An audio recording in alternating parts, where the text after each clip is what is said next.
les quartiers, donc, pour vous, c'est la tradition. Ça doit continuer. Et ça représente beaucoup pour vous, je pense. Oui, c'est-à-dire le carnaval de quartier, c'est comme la vague, le flux et le reflux. Il y a eu des carnavals de quartier. Maintenant, il faut retisser une nouvelle synergie dans les quartiers. Donc, c'est un travail d'ampleur à faire avec tous les partenaires des quartiers, donc les institutions locales et les écoles, les associations, les commerçants. Donc, il y a un travail de coordination très important et de discussion, de collaboration, de dialogue. C'est un dialogue. C'est un dialogue et c'est une appropriation de notre culture, de nos couleurs dans notre quartier. Dans notre quartier.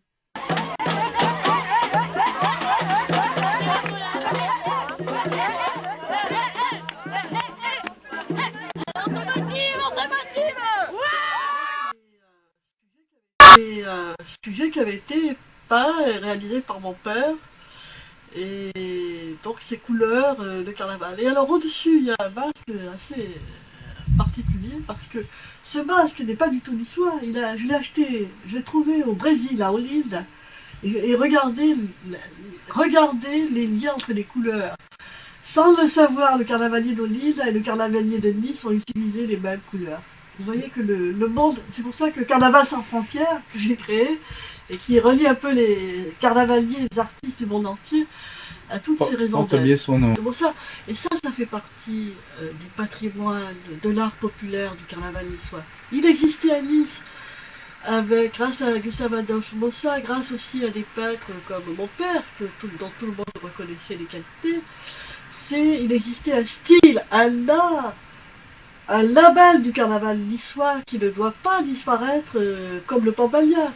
Alors c'est pour ça que j'essaye d'être vigilante pour que malgré tout il reste un quota, disons, de culture et de carnaval niçois dans le carnaval moderne. Je suis pour la modernité, je l'approuve, mais en même temps je ne veux pas que le savoir-faire du carnaval niçois disparaisse. Et c'est pour ça que avec plusieurs carnavaliers niçois et grâce à des organisations comme le CEDAC, nous mettons en place quand même une initiation aux techniques traditionnelles du carnaval.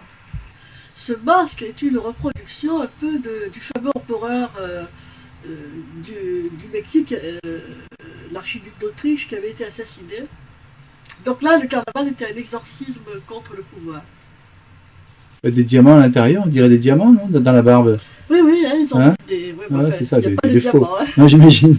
Rio a un tramway qui s'appelle le tramway de Sainte-Thérèse, et on sait que là, en fait, il reproduit le tramway de Sainte-Thérèse. Ah, d'accord. Ouais. Et on est aujourd'hui au tramway. Vous voyez, pourquoi pas un ça jour c'est avoir... l'art dans toute une allégorie d'une simplicité. Tout à fait. Très simple et en même temps très explicite. Oui. C'est tout à fait faire...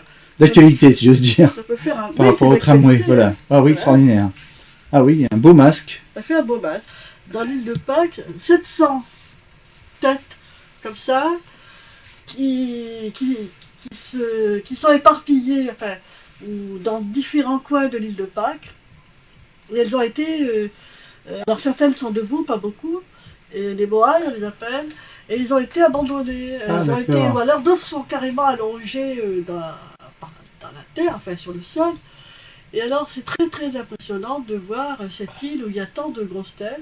Oui. Ce sont des grosses têtes en fait. Tout à fait. Mais qui d'ailleurs ont... Avec quel matériau là, c'est de la terre? Une pierre un peu volcanique. Une pierre volcanique, oui, on voit un petit peu. Hein, voilà. Et donc on fait des recherches, c'est le mystère de l'île de Pâques, c'est un des grands mystères du monde. Du C'est à Singapour et c'est autour du thème du singe. Hein. Donc à Singapour, pour le Nouvel An chinois, nous avons participé à la parade de Chingay, et ce qui est un carnaval chinois qui est très bien. Ça c'est la Nouvelle-Orléans, le fameux aussi harlequin triboulet. Oui. Ça c'est les masques de la Nouvelle-Orléans, vous voyez qu'il y a vraiment un mélange.